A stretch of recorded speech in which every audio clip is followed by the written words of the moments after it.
हे केशव, मेरे जीवन में ऐसा क्या अपराध था कि मैं जन्म से ही अंधा हुआ? और क्यों मेरे 100 पुत्र, जिनके सहारे मैंने अपने जीवन की कल्पना की थी, एक एक करके मृत्यु को प्राप्त हुए? धृतराष्ट्र का हृदय आज भी उस पीड़ा से भरा था। कुरुक्षेत्र का युद्ध समाप्त हो चुका था, धूल बैठ चुकी थी, रणभूमि शांत हो गई थी। पर एक पिता का मन आज भी अशांत था।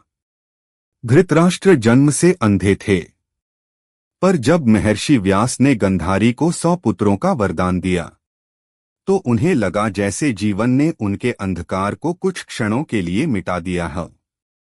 उन्हें लगा, यदि मैं देख नहीं सकता तो क्या हुआ? मेरे 100 पुत्र मेरी आंखें बनेंगे। लेकिन नेति को कुछ और ही स्वीकार था। युद्ध के अंत में धृतराष्ट्र को 100 दीपकों के बुझने का शोक मिला।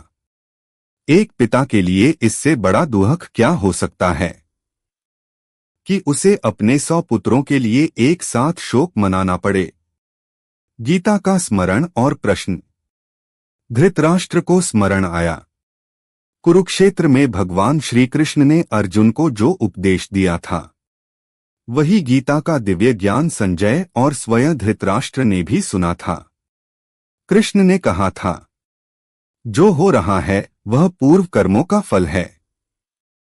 इस सृष्टि में कोई भी अपने कर्मों से बच नहीं सकता। धृतराष्ट्र यह मानते थे कि दुर्योधन और दुःशासन अपने अहंकार, ईर्ष्या और अधर्म के कारण मारे गए। उन्हें यह कर्मदंड स्वीकार था, लेकिन उनके मन में एक प्रश्न बार बार उठता था, मेरे शेष पुत्रों ने ऐसा क्या अपराध किया था? वे क्यों मारे गए? यही प्रश्न उनके हृदय को भीतर से तोड़ रहा था। धृतराष्ट्र का श्री कृष्ण से प्रश्न। अंततः धृतराष्ट्र ने भगवान श्री कृष्ण से कहा, हे माधव, मैं अंधा जन्मा, मेरे 100 पुत्र मारे गए।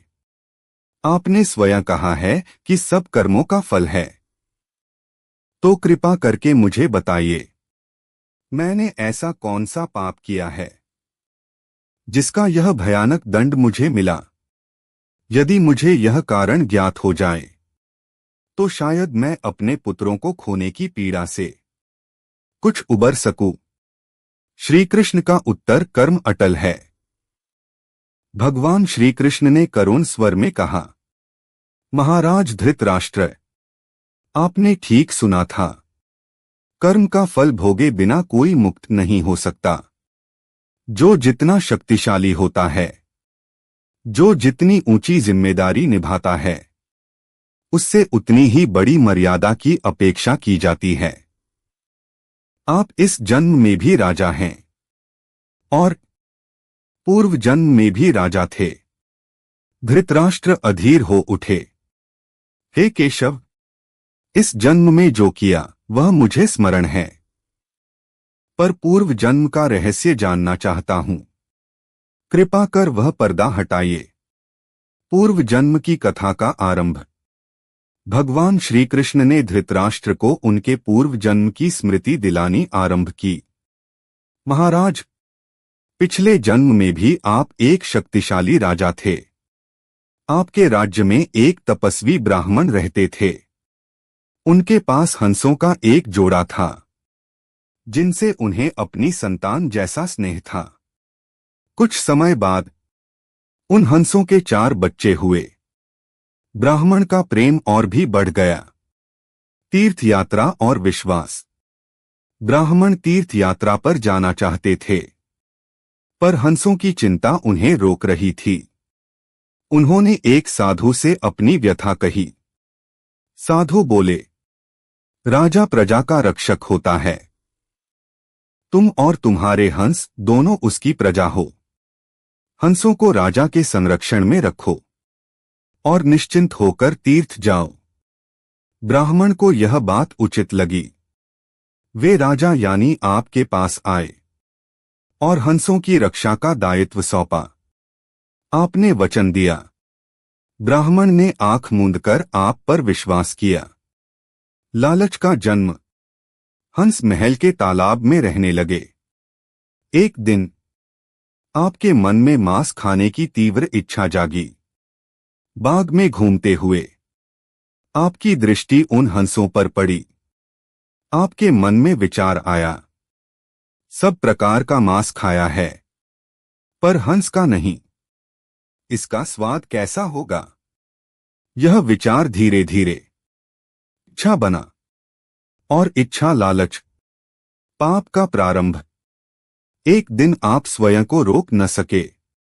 आपने हंस के 2 बच्चों को मारकर भून डाला और खा लिया। स्वाद ने आपकी जीभ को जकड़ लिया। समय के साथ हंसों के और बच्चे हुए, और आप एक एक करके सभी बच्चों को खाते चले गए।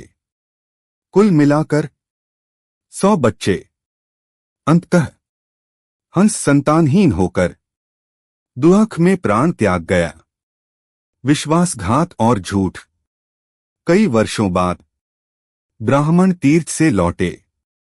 उन्होंने आपसे अपने हंसों के बारे में पूछा, पर एक राजा होकर भी आप सत्य नहीं बोल पाए। आपने कहा, हंस बीमार होकर मर गए।